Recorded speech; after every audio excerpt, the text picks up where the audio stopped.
સુપ્રભાત, good morning. કેમ છો બધા? કેવી ચાલતી હશે તૈયારી? ફેરબુક બધાની થઈ ગઈ છે ને? જેમની બાકી હોય એ કમ્પ્લીટ કરી કાઢે. ઇન્ટરનલ માર્ક્સ માટે ફેરબુક છે એ ખૂબ જરૂરી છે અને એક્ઝામમાં સારા રિઝલ્ટ લાવવા માટે પણ ફેરબુક જરૂરી છે. આપણે જોઈ રહ્યા હતા આપણો પાઠ 16, અજેય સ ભવિષ્યતિ, જેમાં આપણે વાત કરી હતી કે ભાઈ ચાણક્ય, કૌટિલ્ય જે છે તેમણે નીતિસાર નામનો ગ્રંથ છે એ લખ્યો છે, જેમાંથી આપણને અહીંયા થોડાક શ્લોક છે પ્રસ્તુત કરવામાં આવ્યા છે. નીતિસાર જે ગ્રંથ છે એ રાજનીતિનો ગ્રંથ છે, જેમાં રાજનીતિ, રાજ્ય કઈ રીતે કરવું, રાજા કેવો હોવો જોઈએ, એનું મંત્રીમંડળ કેવું હોવું જોઈએ, એના વિશે બધી વાત છે. પણ આ જે રાજનીતિ છે એ સમાજ કે પરિવારથી અલગ નથી, એ રાજનીતિ સાથે જ જોડાયેલી બાબત છે એવું ચાણક્યએ સ્વીકાર્યું છે. અને એ બાબતને ધ્યાનમાં રાખીને ચાણક્ય છે એણે આ ઉપદેશ આપ્યો છે. આપણી આસપાસ ઘણા બધા પ્રાણીઓ છે, પક્ષીઓ છે, ફરતા હોય, વિચલન કરતા હોય, જેને આપણે જોઈએ, જેમાંથી આપણે કંઈક ને કંઈક દુર્ગુણો છે, ખામી છે કાઢતા હોય. આ કૂતરા આખો દી આખી રાત અવાજ કરે છે, હોવા નથી દેતા. આ કાગડો ક્યારનો કાકા કાકા કરે, માથું ચેડવી દીધું. એવી વાતો છે એ આપણે કરતા હોઈએ છીએ. પણ ચાણક્ય જેવા વિદ્વાન વ્યક્તિ છે એને પણ આ પ્રાણીઓમાંથી ઘણી બધી બાબતો શીખી છે, ગ્રહણ કરી છે અને કહ્યું છે કે આ બાબતો, આ ગુણોને કોઈ પણ વ્યક્તિ પોતાના કામકાજના સમયમાં, પોતાના જીવનમાં એને અપનાવે, એ ગુણોને સ્વીકારે તો એ વ્યક્તિ છે એને ક્યારેય કોઈ જીતી શકતું નથી. વ્યક્તિને જીતી શકાતો નથી, મતલબ એ વ્યક્તિ કોઈનાથી હારી શકતો નથી. અને એવા જુદા જુદા પ્રાણી પક્ષીઓમાંથી 20 ગુણો લેવાની વાત કરી છે, જેમ કે સિંહ અને બગલા પાસેથી 1, કૂતરા પાસેથી 6, ગધેડા પાસેથી 3, કાગડા પાસેથી 5 અને કુકડા પાસેથી 4. આમ 20 ગુણો છે એ વ્યક્તિ પોતાના વ્યવહારમાં, કામકાજમાં એને ઉતારે, એ ગુણોને અપનાવે અને આચરણમાં મૂકે તો વ્યક્તિ છે એ હંમેશા વિજયી બને છે, એને કોઈ જીતી શકતું નથી. એ 20 ગુણો માટેના આપણને અહીંયા પ્રસ્તુત 8 શ્લોક આપ્યા છે, જેનું આપણે આગળના લેક્ચરમાં વાંચન છે કર્યું હતું. આજે આપણે દરેકે દરેક શ્લોક છે એમના શબ્દાર્થ, ભાષાંતર છે સમજૂતી સાથે જોઈએ.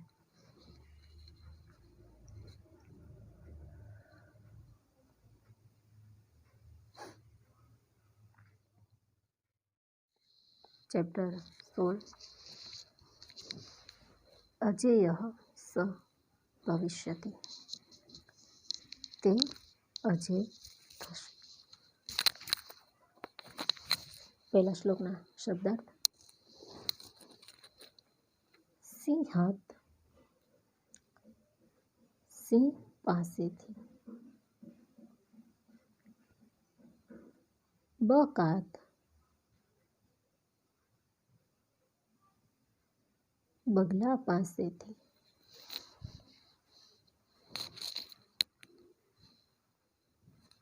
શુનઃ, કૂતરા પાસેથી, ગર્દભાત, ગધેડા પાસેથી.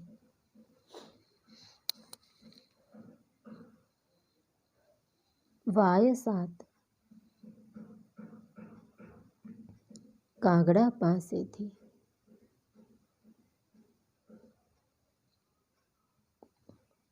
કુક્કુટાત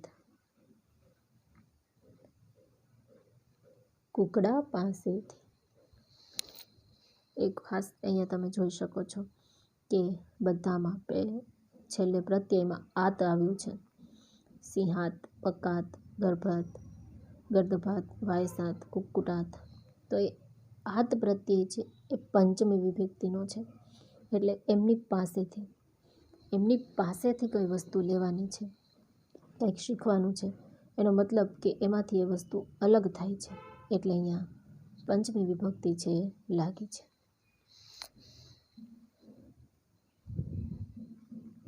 ભાષાંતર જોઈએ. સિંહ પાસેથી 1, બગલા પાસેથી 1, કૂતરા પાસેથી 6, ગધેડા પાસેથી 3, કાગડા પાસેથી 5 અને કુકડા પાસેથી 4 ગુણો શીખવા જોઈએ. અહીંયા જુદા જુદા પ્રાણી અને પક્ષીઓની વાત કરી છે, જેમાં સિંહ, કૂતરો અને ગધેડો એ 3 પ્રાણી છે. બગલો, કાગડો અને કુકડો એ પક્ષી છે. એમની પાસેથી કોઈક આગળથી 1, કોઈક પાસેથી 6, 4, 3 એમ જુદા જુદા ગુણો છે. એ ગુણો શીખવાની વાત કરી છે. એ કયા ગુણો છે કે ભાઈ કોની પાસેથી શીખવાના છે એ આપણે આગળ જોઈએ.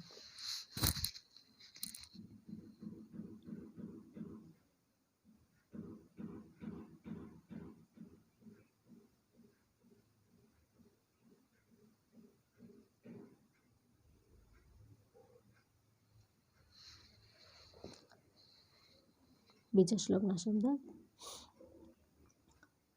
પ્રબોધમ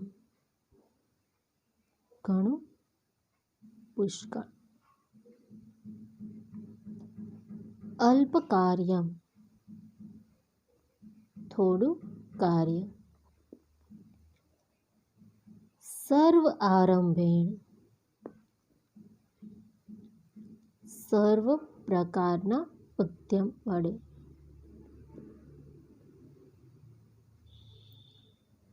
પ્રકીર્તિતમ કહેવાયું છે. ભાષાંતર. જે માણસ ઘણું કે થોડું કાર્ય કરવા ઈચ્છે છે તેણે તે સર્વ પ્રકારના ઉદ્યમ વડે કરવું જોઈએ. સિંહ પાસેથી આ એક ગુણ લેવાનું કહેવાયું છે. હવે તમને એમ થશે કે માણસને કામ કરવું, થોડું કરવું, ઝાઝું કરવું, એમાં ઉદ્યમ કરવું, એમાં સિંહ સાથે શું લાગ્યા વળગ્યા. પણ આપણે જોઈએ, માનો કે સિંહને શિકાર કરવો છે. હવે એ સિંહ છે, એને ભૂખ ઓછી લાગી છે, એટલે એમ કહે છે કે ભાઈ નાનું સસલું મળી જાય ને તોય આજે હાલી જશે. પણ એ સસલાને મેળવવા માટે સિંહ કેટલો ઉદ્યમ કરવો પડે, એની પાછળ કેટલું ભાગવું પડે, દોડવું પડે, ત્યારે એના હાથમાં સસલું આવે. બીજા ત્રીજા દિવસે સિંહને ખૂબ ભૂખ લાગી, અતિશય ભૂખ લાગી કે આજે તો કંઈક મોટો શિકાર કરવો પડશે, સાબર બાબર કંઈક હરણ બરણ પકડવું પડશે. તો પણ એને ખૂબ દોડવું પડશે એની પાછળ, શિકાર પાછળ, ત્યારે એ શિકાર એના હાથમાં આવશે. આ જ વસ્તુ માણસે શીખવાની છે કે કામ ભલે થોડું હોય કે ઝાઝું હોય, પણ એ કામ પાછળ એણે પોતાની બધી મહેનત, બધો ઉદ્યમ છે કરવાનો છે, તો એ કાર્ય છે એમાં એને સફળતા મળે. ઘણીવાર એવું બનતું હોય છે કે ભાઈ નાનકડું એવું કામ છે ને એ ભાઈ કોઈ પણ કરી નાખશે, જેમ તેમ હાલશે, એવું આપણે કરતા હોઈએ છીએ. ભાઈ આ પ્રશ્નો છે એ જેવા તેવા હું કરીશ તોય હાલશે, કાંઈ ધ્યાન નથી દેવું, એવું બનતું હોય છે ઘણીવાર કે ભાઈ મોટા પ્રશ્નો છે ને તો મારે એમાં ફૂલ સમય આપવો પડશે. સામાન્ય રીતે આપણે એવું મારા વિષય સાથે મોટા ભાગે કરો છો. સંસ્કૃતમાં શું છે હવે, હાલે હવે ન કરીએ તો વાંચીએ કે ન વાંચીએ, એમાં આપણે પૂરતું ધ્યાન છે, પૂરતી મહેનત છે કરતા નથી. જ્યારે ભાઈ મેથ સાયન્સ તો બહુ હાર્ડ છે, એસએસ તો બહુ અઘરું છે, મારે એમાં 2-3 કલાક વાંચવું પડશે, ત્યારે આપણે ફૂલ મહેનત કરીએ છીએ. પછી આ સામાન્ય વિષય છે એમાં આપણા માર્ક્સ રહી જાય છે. આવું ન થવું જોઈએ. બધામાં પૂરતી મહેનત કરો. કામ નાનું હોય કે મોટું હોય એમાં પૂરું ધ્યાન આપો. નાના પ્રશ્નો છે એ પણ એટલા જ ધ્યાનથી વાંચો, મોટા છે એ પણ એટલા જ ધ્યાનથી. દરેક વિષયને એટલું મહત્ત્વ આપો, દરેક બાબતને એટલું મહત્ત્વ આપો. એ વાત આપણે સિંહ પાસેથી શીખવાની છે.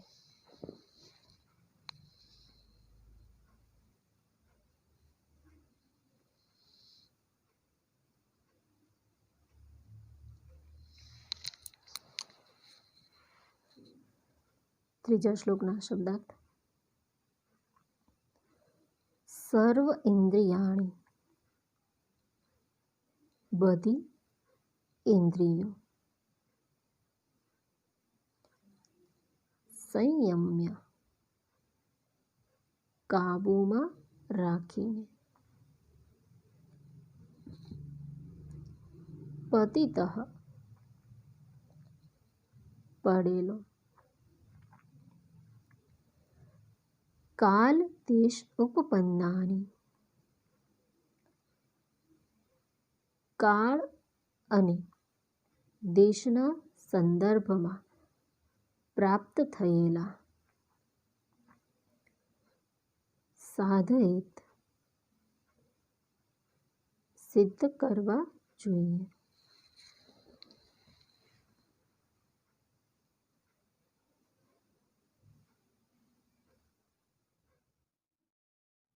ત્રીજા શ્લોકનું ભાષાંતર. બધી ઇન્દ્રિયોને સંયમિત કરીને બગલાની જેમ પડેલા માણસે કાળ અને દેશના સંદર્ભમાં પ્રાપ્ત થયેલા બધા કાર્યો સિદ્ધ કરવા જોઈએ. અહીં આપણને સરસ વાત કરી છે. બગલાનું ઉદાહરણ આપ્યું છે કે ભાઈ બગલા પાસેથી શું શીખવાનું છે. તમે ઘણીવાર જોયું હોય ક્યાંય તળાવ, સરોવરમાં, દરિયા કિનારે બગલો હોય એ જ્યારે એનો શિકાર એટલે કે માછલાને પકડવા જાય છે તો એનું સંપૂર્ણ ધ્યાન માત્ર એ માછલા પર જ હોય છે, એના શિકાર ઉપર જ એનું ધ્યાન હોય છે, બીજી કોઈ બાબતમાં એનું ધ્યાન હોતું નથી. એને પોતાની બધી ઇન્દ્રિયો છે એને કાબૂમાં કરેલી હોય છે અને ફક્ત એનું ફોકસ શિકાર ઉપર હોય છે. તો માણસ પણ જ્યારે કોઈ કાર્ય કરવા બેસે છે તો કાળ અને દેશ, સમય કોઈ પણ હોય, સ્થળ કોઈ પણ હોય, પણ જ્યારે એ કાર્ય કરવા બેસે તો એનું બધું ધ્યાન એના કાર્યમાં હોવું જોઈએ, એની બધી ઇન્દ્રિયો પર કાબૂ હોવો જોઈએ. આપણે આપણા જ ઉદાહરણ લઈશું. જેમ કે તમે માનો કે અત્યારે તમે આ વિડીયો જોવા બેઠો છો તો તમારું ધ્યાન છે એ ફક્ત આ લેક્ચરમાં, આ વિડીયોમાં જ હોવું જોઈએ. નહીં કે તમને બાજુના રૂમમાં શરૂ ટીવી છે એમાં ધ્યાન વહી જાય, સરસ મજાનું મને ગમતું મૂવી આવે છે ને બધા જોવે છે. નહીં, રસોડામાંથી સરસ મજાની સુગંધ આવે છે, મમ્મી કંઈક સારું સારું ખાવાનું બનાવે છે, ત્યાં ધ્યાન વહી જાય નહીં. શેરીના મિત્રો બધા રમવા નીકળ્યા છે, મારે પણ રમવા જવું છે નહીં.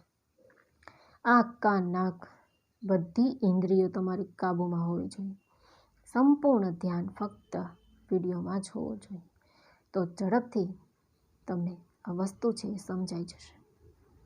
એ જ રીતે તમે લખવા બેસો, ફેરબુક હોય, એસાઇનમેન્ટ હોય કે પછી પેપર હોય, તમારું સંપૂર્ણ ધ્યાન એમાં જ હોવું જોઈએ. બાજુમાં સરસ મજાની વાનગી પડી હોય ને તોય તમારું ધ્યાન એમાં ન હોવું જોઈએ. સુગંધ પણ ન આવે ને ધ્યાન પણ ન જાય. શેરીમાં કોઈના મેરેજ છે ને ડીજે વાગે છે તો પણ ધ્યાન ન જવું જોઈએ. તમારું ધ્યાન ફક્ત તમારા જ વસ્તુ, તમારા કાર્યમાં હોવું જોઈએ. તો એ કાર્ય છે એ સારી રીતે તમે સફળ કરી શકશો, એને પાર પાડી શકશો. અને આ વાત આપણે બગલા પાસેથી સમજવાની અને શીખવાની છે.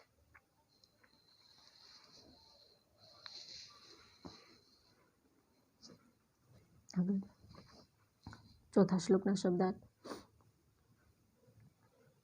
પ્રાપ્તાશી, મળેલું ખાનાર. સ્વલ્પ સંતુષ્ટ, થોડામાં સંતુષ્ટ. સુનિંદ્ર, સારી રીતે ઊંઘનાર.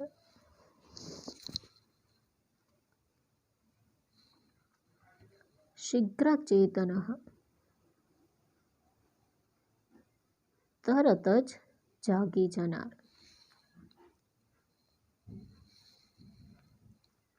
પ્રભુ ભક્ત, સ્વામી ભક્ત.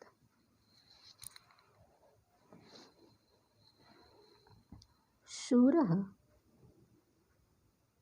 શૂરવીર, બહાદુર. સ્વગુણાઃ, કૂતરાના ગુણો.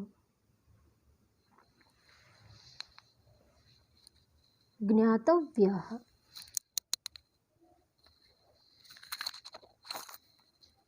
જાણવા.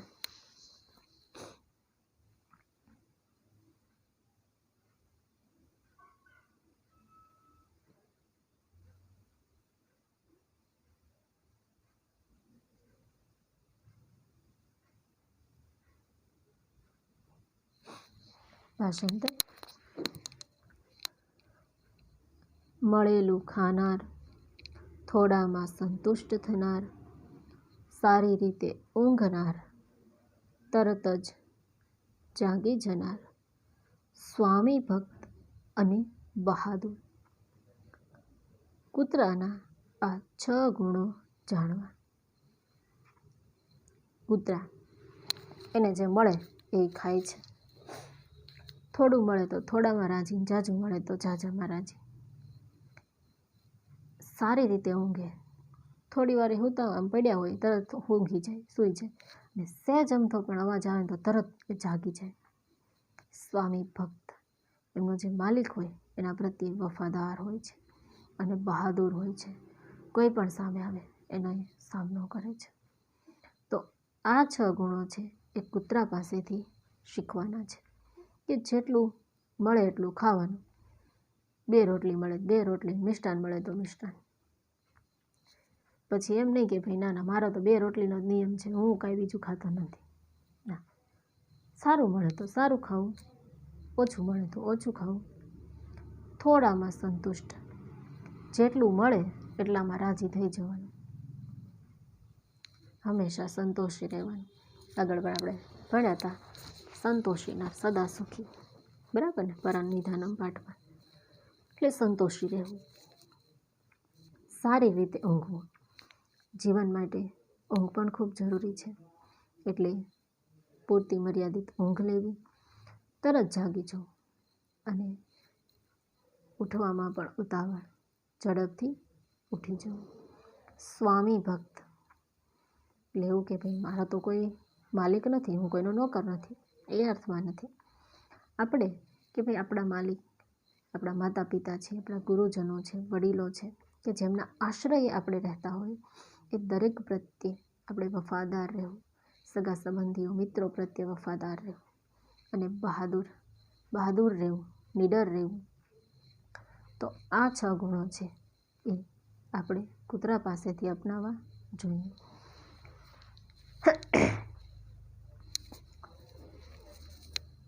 5મા શ્લોકના શબ્દાર્થ. અવિશ્રામમ, થાક્યા વિના. ભારમ વહેત, બોજો ઉપાડે. શીતોષ્ણમ, ઠંડી અને ગરમી. ન વિંદતી, મેળવતો નથી. નિત્યમ, હંમેશા. થાક્યા વિના બોજો ઉપાડે, ઠંડી ગરમીની પરવા કરતો નથી અને હંમેશા સંતોષવાળો રહે છે. ગધેડા પાસેથી આ 3 લક્ષણો શીખવા જોઈએ. થાક્યા વિના બોજો. ગધેડો છે, અવિરત બોજ ઉપાડે, વજન ઉપાડે છે. એનો માલિક હોય, ખાસ કરીને કુંભાર છે, એ ગધેડાને રાખતા હોય છે કે એમની પીઠ પાછળ એ પોતાનો માલ છે વહન કરતો હોય. માટી ભરે, ઈંટો ભરે, બાકી ઘણા બધા અન્ય કારીગરો છે માલવાહક તરીકે ગધેડાને ઉપયોગ કરતા હોય છે. તો ગધેડો છે એ આપણે એમ કહીએ કે સાવ ગધેડા જેવો છે. ખરેખર ગધેડો છે એ શું કામ, તો કે વગર થાકે વજનને વહન કરે છે. જેટલી વાર એને માલિક એને લઈ જાય એટલી વાર એ જાય છે. બીજું, એ ઠંડી ગરમીની પરવા કરતો નથી. ઠંડી હોય કે ગરમી હોય, એ અવિરત કાર્ય કરતો રહે છે અને હંમેશા સંતોષવાળો હોય છે. સંતોષી રહે, જેટલું એને ખાવાનું આપે એટલું ખાઈ પાછો એ કામે લાગી જાય. અને આ 3 લક્ષણ છે એ ગધેડાના જે છે એ આપણે જીવનમાં ઉતારવા જોઈએ. ગમે એટલું કામ આપે પણ આપણે થાકવાનું નથી. એ કામ છે એ પૂરું પાડવાનું છે. ઠંડી કે ગરમી હોય, એમ નહીં કે ભાઈ શિયાળો છે મને વહેલા નથી ઉઠવું, મમ્મીને સુવા દે. તો ઠંડીમાં પણ વહેલા ઉઠી અને કાર્ય કરવાનું છે. ગરમી હોય, પસીનો વળતો હોય, હા શું થોડી વાર એસી નીચે હોઈ જાઓ, એના પહેલાં કાર્ય પૂરું કરવાનું છે. અને સંતોષ, હંમેશા સંતોષી રહેવાનું. આ લક્ષણો, આ ગુણો છે એ આપણે ગધેડા પાસેથી શીખવાના છે. 6થા શ્લોકના શબ્દાર્થ. ગૂઢ ગાર્હસ્થ્ય ચાતુર્ય, ગુપ્ત ગૃહસ્થ જીવન અને ચતુરાઈ. આલય સંગ્રહમ, માળો બનાવી લેવો. અપ્રમાદમ, પ્રમાદનો અભાવ. અનાલસ્યમ, આળસનો અભાવ.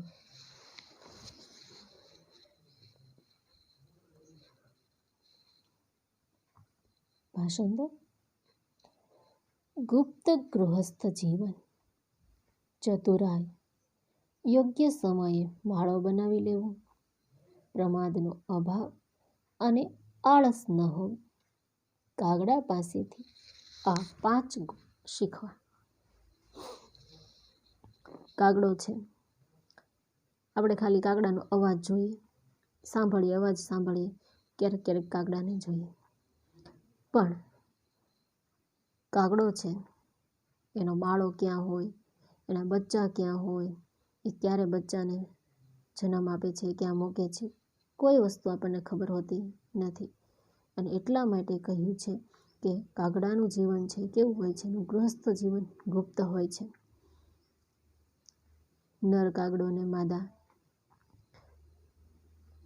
એમનો માળો ક્યાં હોય, ક્યાં રહેતા હોય, એમના બચ્ચા ક્યાં હોય, કાંઈ આપણને ખબર પડતી નથી. બીજું કે કાગડો છે ચતુરાઈની, કાગડાની ચતુરાઈ, વર્ષોથી એની વાર્તાઓ છે આપણે સાંભળતા આવીએ છીએ કે કાગડો છે પૂરી ચોરી જાય, કઈ રીતે લઈ જાય છે, કઈ રીતે માટલામાં પથ્થર નાખીને પાણી પી જાય છે. ઘણી બધી કાગડાની વાર્તાઓ આપણે નાનપણથી અત્યાર સુધીમાં સાંભળી છે. એટલે ચતુરાઈ માટે જાણીતો છે. યોગ્ય સમયે માળો બનાવી લેવો. સમય આવે ચોક્કસ યોગ્ય ત્યારે માળો બનાવે છે. પ્રમાદનો અભાવ, પ્રમાદ છે એનામાં હોતો નથી, ખોટો સમય છે એ બરબાદ કરતો નથી, અને આળસ પણ હોતી નથી. તો આ 5 છે બાબતો કાગડામાંથી શીખવાની, કે દરેક વ્યક્તિએ પોતાનું જે ગૃહસ્થ જીવન છે એ ગુપ્ત રાખવું જોઈએ. ઘરમાં, પરિવારમાં શું છે, કેમ છે, કોની વચ્ચે શું ચાલે છે, બહુ સ્નેહભાવ છે કે મન મોટાવ છે, શું છે એ પાડોશીને પણ ખબર ન પડવી જોઈએ. આટલું એનું જીવન છે, જે ગૃહસ્થ જીવન છે, કુટુંબ જીવન છે, એ ગુપ્ત હોવું જોઈએ. ઘરમાં 2 ભાઈ રહે છે, એમની વચ્ચે મન મોટાવ છે, એકબીજા સાથે નથી બનતું, દેરાણી જેઠાણી વિશે ઝઘડો થાય છે, પાડોશીને શું ખબર પડે કે ભાઈ એમને શું ચાલે છે. બીજું ચતુરાઈ, ચતુર રહેવું જોઈએ. આજુબાજુ આસપાસ ક્યાં શું થાય છે, કેમ થાય છે, દરેકનો ખ્યાલ હોવો જોઈએ. માળો બનાવો. વ્યક્તિએ પોતાનું ઘર છે, પરિવાર છે, કુટુંબ છે, એ યોગ્ય સમયે બનાવી લેવું જોઈએ. ઘણીવાર આપણે જોતા હોઈએ છીએ, બનતું હોય છે કે 50 વર્ષનો વાંઢો હજી છોકરી ગોતતો હોય. એમ નહીં, યોગ્ય સમય છે, ઉંમર છે લગ્ન કરવા, કુટુંબ, પરિવાર છે બનાવવું, ઘર બનાવવું. એ બાબતો પણ ઘણી બધી મહત્ત્વની છે. પ્રમાદનો અભાવ. મનોરંજન કરો, પણ એટલું બધું નહીં કે તમારો સમય છે, કિંમતી સમય ફક્ત મનોરંજનમાં જ વયો જાય. જીવનનો થાક ઉતારવા માટે, કામનો થાક ઉતારવા માટે 2-4 ઘડીનું મનોરંજન બરાબર છે, પણ કામ 2-4 ઘડી હોય ને બાકીનો સમય ફક્ત આનંદ કિલ્લોલને મનોરંજન હાલતું હોય તો એ ખોટી વસ્તુ છે. આળસ ન કરવી. આગળ આપણે જોયું કે ભાઈ કાર્ય છે એમાં એકાગ્રતા રાખવી અને બધા જ પરિશ્રમથી કાર્ય કરવું, તો એ પણ આળસનો અભાવ છે. એકદમ ઉદ્યમથી, મહેનતથી કાર્ય કરો એટલે આળસ ન હોવી. એટલે આ બાબતો પણ કાગડા પાસેથી શીખવાની છે.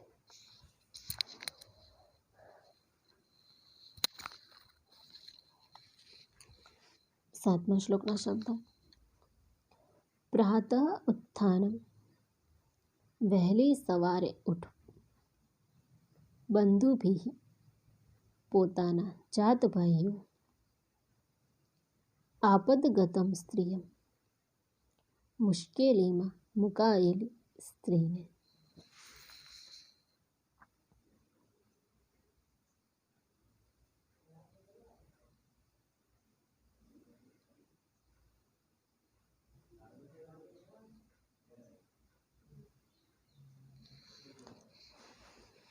લડાઈ કરવી, વહેલી સવારે ઉઠવું, પોતાના જાત ભાઈઓ સાથે ભોજન કરવું અને મુશ્કેલીમાં મુકાયેલી સ્ત્રીને બચાવવી.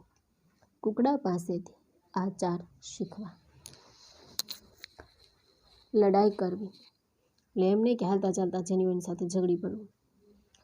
લડાઈ કરવી મતલબ સાહસ, પરાક્રમ બતાવવું, જરૂર પડે ત્યાં સાહસ અને પરાક્રમ કરવા. વહેલી સવારે ઉઠી જવાનું, પોતાના જાત ભાઈઓ, સંબંધીઓ એમની સાથે મળીને ભોજન કરવું, અને કોઈ સ્ત્રી છે એ મુશ્કેલીમાં હોય તો એને બચાવવી, એની રક્ષા કરવી.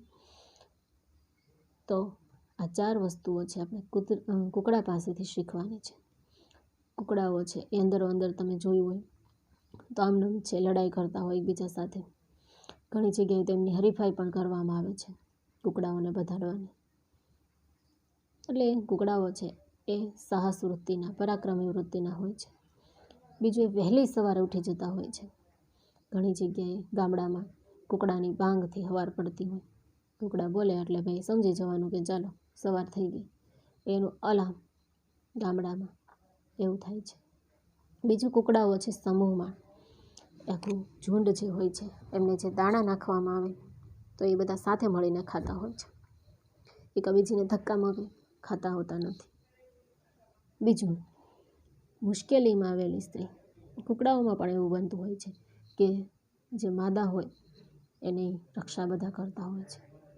એટલે વ્યક્તિએ પણ વહેલી સવારે ઉઠી જવું, સાહસ વૃત્તિ રાખવી, સગા સંબંધી મિત્રો સાથે મળીને ભોજન કરવું અને મુશ્કેલીમાં હોય એની રક્ષા કરવી. આ ગુણો છે અપનાવવા જોઈએ. છેલ્લા 8મા શ્લોકના શબ્દાર્થ. વિંશતિ ગુણાન, 20 ગુણો. સર્વાસુ કાર્ય અવસ્થાસુ, કામકાજની બધી અવસ્થાઓમાં. આચરિષ્યતિ, આચરણ કરશે. અજેય, જેને જીતી ન શકાય એવું. જે માણસ આ 20 ગુણોને સર્વ કામકાજની અવસ્થાઓમાં આચરણમાં મૂકશે તે અજેય થશે. 20 ગુણ જુદા જુદા આપણને કીધા. કૂતરા પાસેથી, સિંહ પાસેથી, બગલા પાસેથી, ગધેડા પાસેથી, કુકડા પાસેથી, કાગડા પાસેથી, એ બધા થઈને આ 20 ગુણો જે છે કે ભાઈ વહેલી સવારે ઉઠવું, બધા સાથે હળી મળીને રહેવું, આળસ ન કરવી, દરેક કાર્ય નાનું હોય કે મોટું હોય દરેકમાં પૂરતો ઉદ્યમ કરવો, પૂરતો પરિશ્રમ છે, મહેનત છે એ કરવાની. પછી એકાગ્ર થઈને કાર્ય કરવાનું, બધી ઇન્દ્રિયોને કાબૂમાં રાખીને કાર્ય કરવાનું, જેટલું મળે એટલામાં સંતુષ્ટ રહેવાનું, સમયસર પૂરતી ઊંઘ લેવાની, ઝડપથી ઉઠી જવાનું, પોતાના સ્વામી માલિક પ્રત્યે વફાદાર રહેવાનું, સાહસ વૃત્તિનું રહેવાનું, ઠંડી ગરમી હોય તો પણ બોજો ઉપાડવો, કાર્ય કરવું, સંતોષી રહેવું, ગૃહસ્થ જીવન છે ગુપ્ત રાખવું, ચતુરાઈપૂર્વક કાર્ય કરવું. તો આવા જુદા જુદા જે 20 ગુણો છે, તો જે માણસ, જે વ્યક્તિ પોતાના કામકાજમાં, કાર્યના સમયમાં આ 20 ગુણોને ધ્યાનમાં રાખી અને આચરણ કરે તો એ અજેય બને છે, એને કોઈ જીતી શકતું નથી. તો આપણે પણ સંકલ્પ કરીએ કે આપણે પણ આ 20 ગુણોને આપણા જીવનમાં, આપણા કાર્યમાં ઉતારી એનું આચરણ કરીએ અને અજેય બનીએ. તો આ સંકલ્પ સાથે અહીં આપણો આ ચેપ્ટર 16 છે એ પૂર્ણ થાય છે. સ્વાધ્યાય છે એ ફેસબુકમાં સારા અક્ષરે લખી કાઢજો. ફરી મળીશું આગળના લેક્ચરમાં નવા ચેપ્ટર સાથે. Thank you.